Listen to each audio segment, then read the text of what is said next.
How's it going? All right, today I'm going to be showing you guys how I like to brew my cold brew coffee.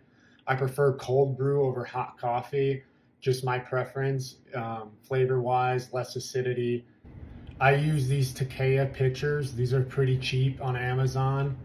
Got the big boy here, but I drink a lot of cold brew, so I'm going to be making a batch out of both of those pitchers right now. I use my Java Presse manual Burr grinder. I used to use the electric ones, broke two of those. I can't do it anymore. Yes, this is going to be a little bit more time consuming to hand grind, but it's worth it in the end if you ask me. A lot of carnivores don't include coffee into their daily routine. I think it's a delicacy. It's something I don't want to give up personally, so I still continue to drink coffee every morning. I just use heavy cream and possibly a dash of maple syrup every once in a while. But let's get started with this. So my favorite brand of coffee is going to be Raven's Brew coffee. This stuff is just incredible. So the first thing you really want to focus on is the grind. With cold brew, you're going to want a more coarse grind. You don't want a fine grind. I'm going to get started on grinding, and then I'll show you the rest of the process.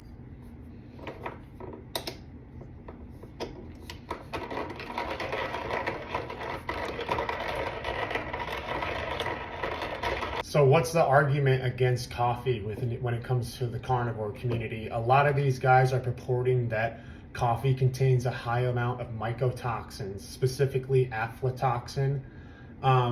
When stored properly, I don't think that's an issue.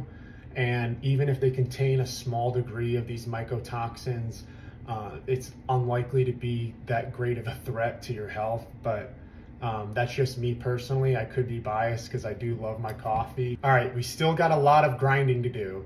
If this seems too tedious for you, the best thing you can do is just buy an electric coffee grinder, or possibly just get your coffee already pre-ground. I don't like that. I want my coffee beans fresh, so I want to grind them right here and now, but to each their own. I mean, if that's too time consuming for you, I would just go the route of buying pre-ground coffee. Okay, so we're done grinding. The instructions tell you to measure out 2 cups worth of grounds. I'm just gonna fill this thing up to here, just because, I mean, that's about 2 cups anyways, so no need to get out a measuring cup and handle that. Just fill it up to a little bit above the mesh filter. And this next point I'm gonna bring up is actually really important. All right, so the instructions are gonna tell you to fill this thing up with 7 cups of water and essentially just immerse this thing in there. We're not gonna do that. And this is actually an important detail.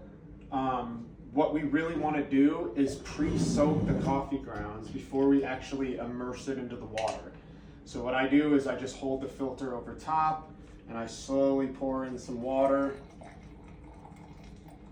get those coffee grounds soaked up, and it doesn't require too much water yet. So just trying to get all those coffee grounds soaked. If you don't do that, what'll happen is you'll immerse this thing in there, you'll throw it into the fridge, and you'll pull it out and you'll notice some of the grounds are actually still dry. So in order to really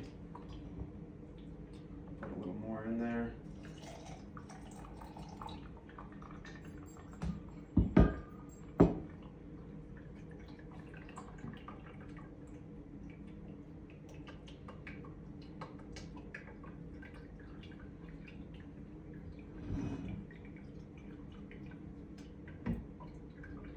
Okay, and now from here, this is where you're gonna start to fill the pitcher up. So let that drain out a little bit.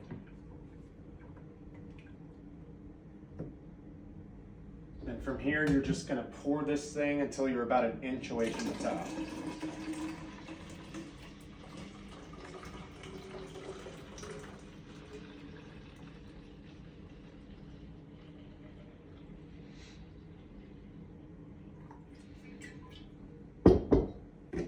Okay, do not over pour, because when you add that filter back in, if you pour too much water, this thing is just gonna overflow.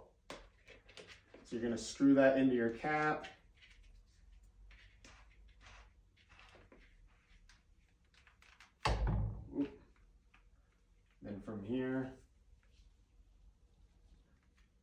make sure this lid is sealed tight too.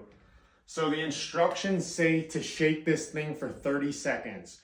Do not shake it, trust me.